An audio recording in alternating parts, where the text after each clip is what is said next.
காதோடுதான் நான் பேசுவேன். எனக்கு திருமணமாகி 4 வருஷம் ஆகுது மேடம். எங்க வீட்டுக்காரருக்கும் எனக்கு ஒரு ரிலேஷன்ஷிப் கல்யாணத்துக்கு முன்னாடி எல்லாம் அவர் ரொம்ப நல்லா பேசிட்டு இருந்தாரு. பட் கல்யாணம் ஆனதுக்கு அப்புறம் ரொம்ப அதாவது ஆளே வேற மாதிரி மாறிட்ட மாதிரி இருக்கு மேடம். ரொம்ப கல்யாணம் ஆனதுக்கு அப்புறத்துல இருந்து அடிக்கடி அதாவது நித்திய பொழுதும் சண்டையிலேயே தான் முடியுது. நான் எதுவுமே பேசுறேன்னா கூட அவங்களே ஏதாவது ஒரு சாக்கு பிடிச்சி என்கிட்ட சண்டை போட்டுட்டே இருக்காங்க. நாங்க ஜாயிண்ட் ஃபேமிலியில இருக்கோம்.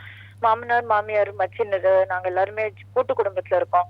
அவங்க எப்ப பார்த்தாலும் பொண்டாட்டி அடக்கி வையே, இவளுக்கு இதை சேர்த்துடல அது சேர்த்துடலன்னா நாள் முழுக்க என் மேல எப்ப பார்த்தாலும் சொல்லி எங்க வீட்டுக்காரருக்கும் எனக்கும் சண்டை மூட்டி விட்டுட்டே இருக்காங்க. அதாவது அவருக்கு என்னன்னா ரொம்ப அப்சஷன் மேடம். அவங்க பேரண்ட்ஸ் தான் எப்ப பார்த்தாலும் சொல்லிட்டே இருக்கணும், அவங்களை எப்ப பார்த்தாலும் நாள் முழுக்க ரசிச்சுக்கிட்டே இருக்கணும், பாத பூஜை பண்ணிட்டே இருக்கணுங்கிற அளவுக்கு அவருக்கு ரொம்ப இது மேடம். நானா எல்லாருக்கும் சாதாரணமா மரியாதை கொடுக்குற மாதிரி நம்ம ஒரு பேரண்ட் கிட்ட எப்படி நடந்துப்போமோ அதே மாதிரிதான் நம்ம மரியாதையா நடந்துக்கிறேன். பட் இருந்தாலும் அவங்களுக்கு எல்லாத்துக்குமே என் மேல குத்தம் கண்டுபிடிச்சிட்டே இருக்காங்க. ஒரு வாட்டி அதுக்கப்புறம் சண்டை நடந்து நாங்க தனி குடுத்தனம் போயிட்டோம் மேடம்.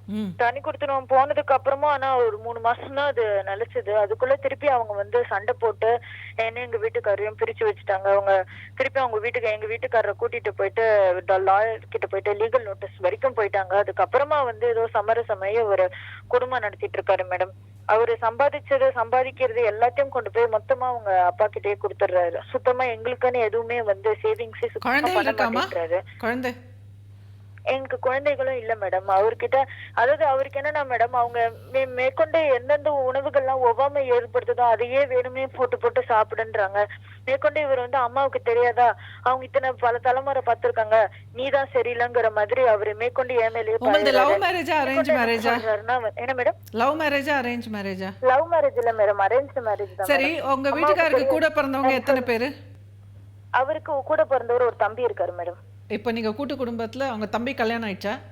இல்ல, இப்ப கல்யாணம் பண்ண போறாங்க மேடம். சரி, நீங்க உங்க மாமனார் மாமியார் உங்க மச்சினர் உங்க கணவர் நீங்க 5 பேர் இருக்கீங்க வீட்ல. ஆமா மேடம். சார், சமையல் எல்லாம் நீங்க பண்ணுவீங்களா உங்க அத்தை பண்ணுவாங்களா? வேலையெல்லாம் நான் தான் மேடம் பண்ணுவேன். அதாவது இப்ப நாங்க கூட்டு குடுத்தனத்துல இருந்தோம் மேடம். ரொம்ப சண்டை போட்டு அதுக்கப்புறம் ரொம்ப எக்ஸ்ட்ரீமா லாயர் வரைக்கும் போனதுக்கு அப்புறமா அவருக்கு கொஞ்சம் மனசு தெளிஞ்சு அவர் அவங்க தனியா சமைச்சுக்கிட்டோம், நாம தனியா சமைக்கிட்டோம்னு நான் ரொம்ப ஒரு பெரிய குருக்ஷேத்திர போரே நடத்தி அதுக்கப்புறம் எனக்கு தனியா ஒரு கிச்சன் போட்டுக்கிட்டேன் மேடம். மேல மாடி கட்டி கிச்சன்ல தனியா ஒண்ணு போட்டுக்கிட்டு நாங்க இருக்கோம். உங்களுக்கு உங்க கணவருக்கும் தாம்பத்திய உறவு எப்படி இருக்கு? அது ஓரளவுக்கு இருக்கு மேடம், ஓரளவுக்கு போயிட்டுதான் இருக்கு மேடம். அவருக்கு அது ரொம்ப தேவைப்படுதுங்கிற அளவுக்கு சொல்ல முடியாது. அவருக்கு அது இருந்தாலும் ஓகே தான், இல்லாட்டியும் ஓகே தான். அவங்கள ரசிச்சுட்டு இருந்தா போதும், அவங்க அப்பா அம்மாவை புகழ்ந்துகிட்டு அவங்க சொல்றபடி கேட்டுட்டு நாங்க வாழ்ந்தா போதும்னு நினைக்கிறேன். சரி, இப்போ உங்களுக்கு என்ன வேணும்னு நினைக்கிறீங்க? பெரிய அது நாட்டம் எல்லாம் இருக்கு, இல்லன்னு சொல்ல முடியாது. அதாவது அது வேணும் அப்படிங்கிறது இல்ல, குழந்தை வேணும் அப்படிங்கறதும் புரிஞ்சிருச்சுமா எனக்கு. எதுவுமே வேணுங்கிறது இல்ல மேடம், அதான் ப்ராப்ளமா இருக்கு. புரிஞ்சிருச்சு எனக்கு. நீங்க சுருக்கமா பதில் சொல்லுங்க. இப்போ உங்களுக்கு என்ன வேணும்னு நினைக்கிறீங்க? என்ன மேடம்? உங்களுக்கு என்ன வேணும்னு நினைக்கிறீங்க? எனக்கு மேடம் அவரு தனக்குன்னு ஒரு வாழ்க்கை வேணும்னு அவர் ஆசைப்படும் தான் மேடம் நான் நினைக்கிறேன். அவருக்குன்னு ஒரு வைஃப் வேணும், தனக்குன்னு ஒரு குழந்தை வேணும், ஒரு சம்பாத்தியம், நம்மளுக்குன்னு ஒரு சேவிங்ஸ் வேணும்ல மேடம். இந்த சின்ன வயசுல சரி, சப்போஸ் நம்ம கொஞ்சம் சேமிச்சு வைக்கணும்ல. சப்போஸ் அவர் அந்த மாதிரி ஒரு நாட்டம் இல்லாத ஒரு மனிதர், அவருக்கு குடும்பம்னா நானே எங்க அம்மா அப்பா எல்லாரும் தான் குடும்பம், நானும் என் மனைவியை மட்டும் கிடையாது அப்படின்ற ஒரு டொமைன்ல இருந்து அவர் இருக்காருன்னு வைங்க. ஆமா. அப்ப அது எந்த அளவுக்கு உங்களால ஏத்துக்கொண்டு வாழ முடியும்? எனக்கு வேற என்ன மேடம் நான் பண்றது? நான் இப்ப டிவோர்ஸ் பண்ணிட்டு நான் போனேன்னா என் வாழ்க்கை தானே மேடம் மறுபடியும் திருப்பி கேள்விக்குறி ஆகும் இல்ல மேடம். நான் என்ன பண்ண முடியும்னு எனக்கு சுத்தமா தெரியல. நீங்க என்ன படிச்சிருக்கீங்க? நான் பிஏ படிச்சிருக்கேன் மேடம். பிஏ முடிச்சிருக்கேன். நான் ரொம்ப படிப்புல எல்லாம் நல்லா படிப்பேன் மேடம். அப்புறம் ஏன் வேலைக்கு போல? காலேஜ் ஃபர்ஸ்ட் வாங்கியிருக்கேன், நான் நல்லா படிப்பேன் மேடம். அப்புறம் ஏன் வேலைக்கு போல?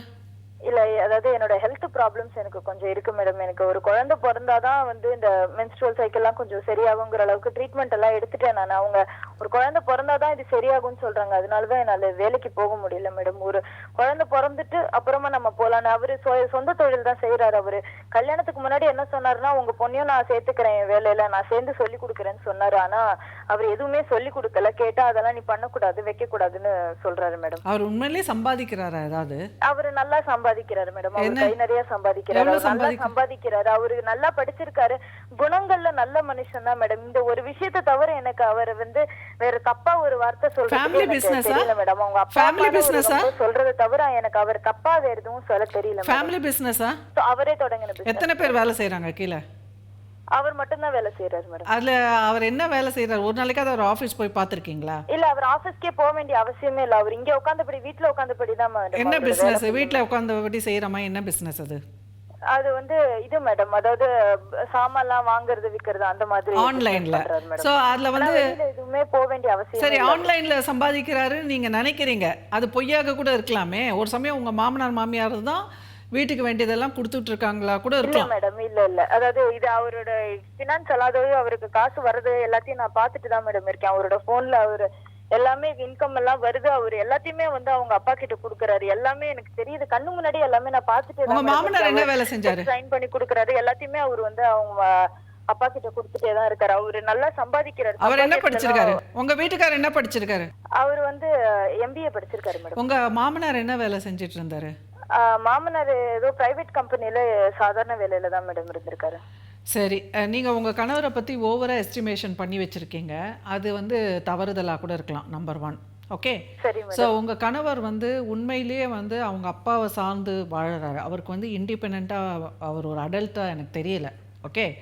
ஸோ அவங்க அப்பா அம்மா இல்லைனாக்கா அவரால் வாழ முடியாது. அந்த மாதிரி ஒரு டிபெண்டன்ட் பர்சனாக இருக்கார் அவர். ஓகே. ஸோ இந்த மாதிரி சூழ்நிலையில் நானா உங்க அப்பா அம்மாவான்னு நீங்க போய் போட்டிக்கு நின்னீங்கன்னா ஒரு யுத்தம் தான் நடக்கும் வீட்டில். ஸோ இப்போ அவர் எப்படி அவங்க அப்பா அம்மாவுக்கு அடிமையாக இருக்காரோ அதே மாதிரி நீங்களும் அவங்க அப்பா அம்மாவுக்கு அடிமையாக இருந்தீங்கன்னா தான் உங்களுக்கும் உங்க கணவருக்கும் நடுவில் ஒரு பாண்டிங் ஏற்படும். ஆமா மேடம். ஸோ நீங்க அதை வந்து அதை மாதிரி அடிமையாக இருக்க முடியலன்னா அப்போ இந்த திருமண வாழ்க்கையை மறந்துருங்க. சரியா? கரெக்ட். ஸோ அதனால இப்போ அந்த அந்த அவரோட வல்னரபிலிட்டியை நீங்க புரிஞ்சுக்கிட்டு நீங்க அவரோட வந்து அலைன் பண்ணி நீங்க வந்து கான்ஃப்ளிக்டை குறைச்சிக்கிட்டு நீங்க அவங்க மாமனார் மாமியார்கிட்ட எவ்வளோ தூரம் வந்து அந்த காலத்து பெண்கள்லாம் இருப்பாங்கல்ல, அந்த மாதிரி அடிமையாக இருந்தால் தான் அங்கே உங்களுக்கு வாழ்க்கை. ஸோ அப்படி இல்லைனாக்கா உங்களுக்கு வாழ்க்கை கிடையாது.